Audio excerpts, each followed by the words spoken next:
মিরসরাই উপজেলার মঘাদিয়া ইউনিয়নের মিয়াপাড়া গ্রামে রিয়াজুস সুন্নাহ তালিমুল কুরআন মাদ্রাসায় আর্থিক অনুদান দিলেন মঘাদিয়া ইউনিয়ন বিএনপির সাবেক যুগ্ম আহ্বায়ক ও মিরসরাই উপজেলা জাসাসের সহসভাপতি মোহাম্মদ আলমগীর। বৃহস্পতিবার সকালে মাদ্রাসাটির অবকাঠামো উন্নয়নে 10,000 টাকা আর্থিক অনুদান প্রদানের ঘোষণা দিয়ে তৎক্ষণাৎ 5,000 টাকা অনুদান মাদ্রাসা পরিচালনা কমিটির হাতে তুলে দেন তিনি। এ সময় মাদ্রাসাটির যে কোনো প্রয়োজনে পাশে দাঁড়াবার আশ্বাসও দেন তিনি। 10 মিলে করি গাছ হারি যদি না হিলাস 10 জন যদি একটা টাকা দেয় 10 টাকা হবে, আর আমি যদিও 10 টাকা দিই তাহলে 20 টাকা হবে।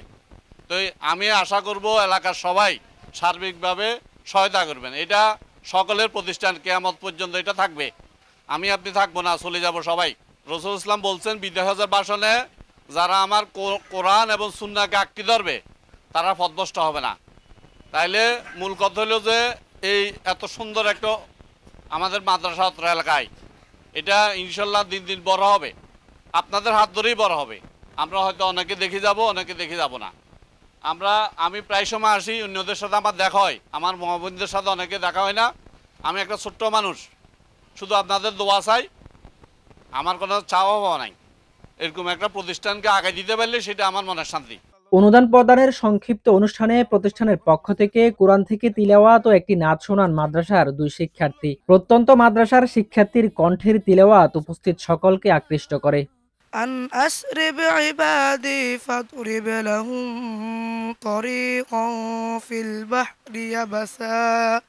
আল্লাহ তোমার নামের গান গাই সকাল সন্ধ্যা। মাদ্রাসায় অনুদান কার্যক্রম শেষে মোহাম্মদ আলমগীর কয়েকজন অসুস্থ রোগীকে দেখতে যান। প্রথমে তিনি সাদুরবাজার এলাকার শিক্ষক নজরুলের অসুস্থ সন্তানের চিকিৎসার জন্য আর্থিক অনুদান প্রদান করেন।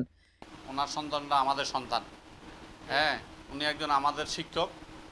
যেহেতু বড় ধরনের একটা অপারেশন হবে, ওনার ছেলের জন্য সবাই দোয়া করবেন।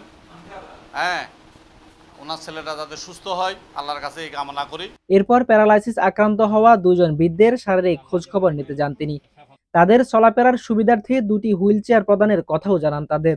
এ সময় 10 নং মিঠানালা ইউনিয়ন বিএনপির সাবেক সভাপতি সালাউদ্দিন সেলিম, 11 নং মগাদিয়া ইউনিয়ন বিএনপির সাবেক সদস্য ও রিয়াজুস সুন্নাহ তালিমুল কুরআন মাদ্রাসার সাধারণ সম্পাদক হাজী জহির উদ্দিন, 10 নং মিঠানালা স্বেচ্ছাসেবক দলের সভাপতি নুরুদ্দিন সেলিম, উপজেলা যুবদল নেতা আজাদ হায়দার চৌধুরী রাজীব, মগাদিয়া ইউনিয়ন জাসাসের সাধারণ সম্পাদক মোস্তাফিজুর রহমান মামুন, জেলা যুবদলের বন ও পরিবেশ বিষয়ক সম্পাদক মিল্লাত হোসেন, মগাদিয়া ইউনিয়ন জাসাসের সিনিয়র সহসভাপতি প্রস্তাবিত এসাক মিয়া খান সাহেব, মগাদিয়া ইউনিয়নের 4 নং ওয়ার্ড শ্রমিক দলের সভাপতি তারেক হোসেন সহ আরও অনেকেই।